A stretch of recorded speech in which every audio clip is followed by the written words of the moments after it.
Most people just aren't putting in the time necessary to achieve the goals they've set for themselves.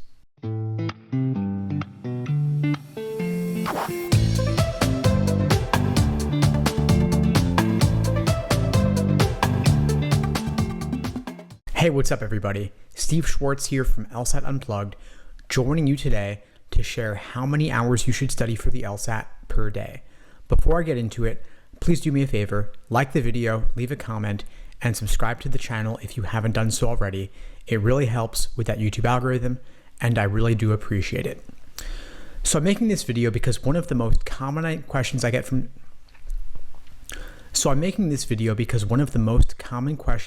students is, how many hours per day should I study for the LSAT? How should I structure my time?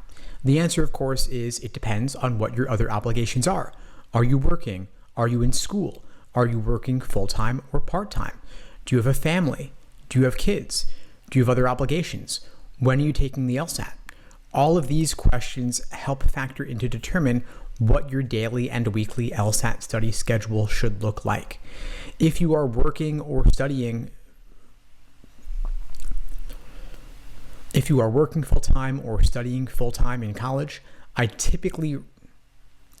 if you are working full-time or in school full-time, I typically recommend a maximum of 15 to 20 hours per week of LSAT prep spread over a period of 3 to 6 months.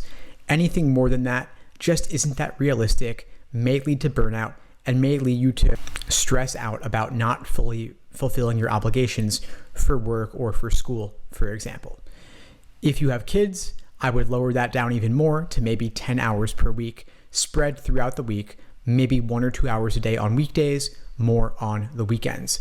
If you're working full-time or in school full-time, same deal, 1 or 2 hours a day on weekdays, then a whole lot more on the weekends. Maybe you do 2 hours a day Monday through Thursday, another 6 hours on Saturday, another 4 hours on Sunday. That's getting you close to that 20-hour-a-week mark. I wouldn't necessarily try to do more than that, and I also wouldn't try to cram for this test. This is a marathon, not a sprint. The best prep happens over a longer period of time to let those insights and lessons learned from review sink in and percolate in your brain. Don't try to cram it in. Don't try to study 30 hours a week unless you have absolutely nothing else going on in your prep. Don't try to study 30 hours per week unless you have absolutely nothing else going on, no other obligations. The LSAT can be your sole and primary focus. Now let's get to the question of how to allocate your time over the course of the day. If you are studying full-time just for the LSAT, nothing else going on, I typically recommend a maximum of 5 to 6 hours per day spread throughout the day. You do 2 to 3 hours in the morning, take a break for lunch, another 2 to 3 hours in the afternoon, and the evening is yours.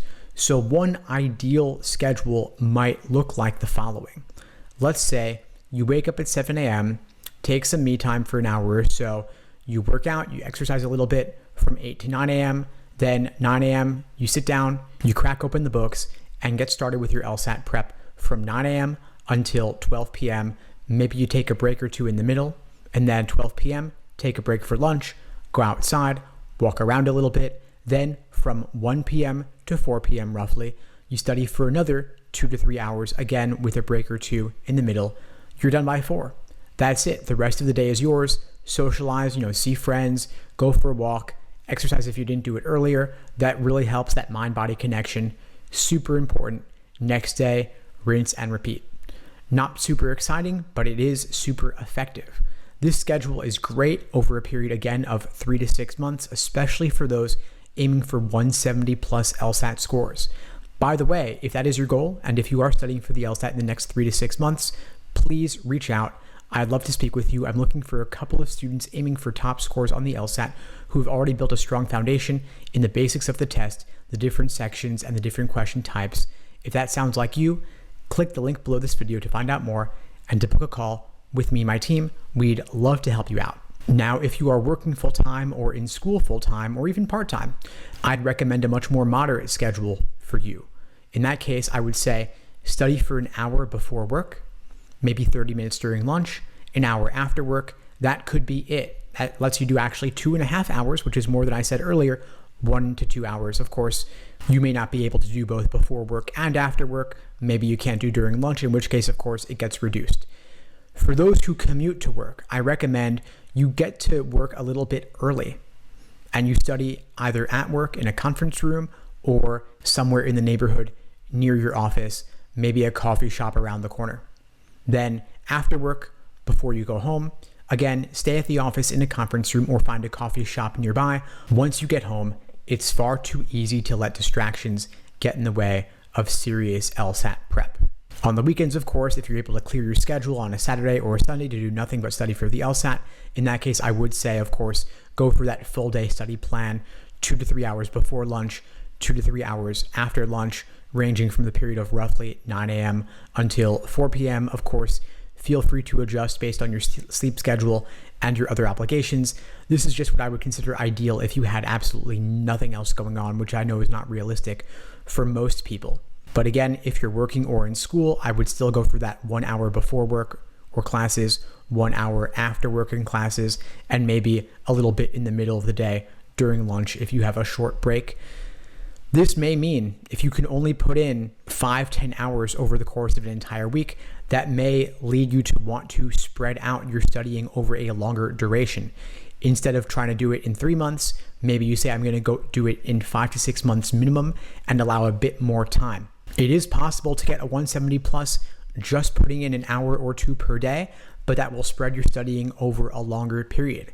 And I'll be quite honest, I find the students who do the best on the LSAT, they put in the time, whether it's compressed over, say, 3 months with 25-30 hours a week or spread over 5 to 6 months with 10-15 hours a week. Either is totally achievable, but you've got to put in the time. Achieving a top score is simply a function of how much you study and how effectively you study. I've already talked a lot in this video about how much you study, how many hours you're putting in. As for the effectiveness piece, it comes down to deepening your review process. I've developed a framework for this called the Socratic Review Method. I've talked about it here on YouTube and of course much more in my courses. Check out the links below this video to find out more and to book a call with me and my team. We'd love to help you out.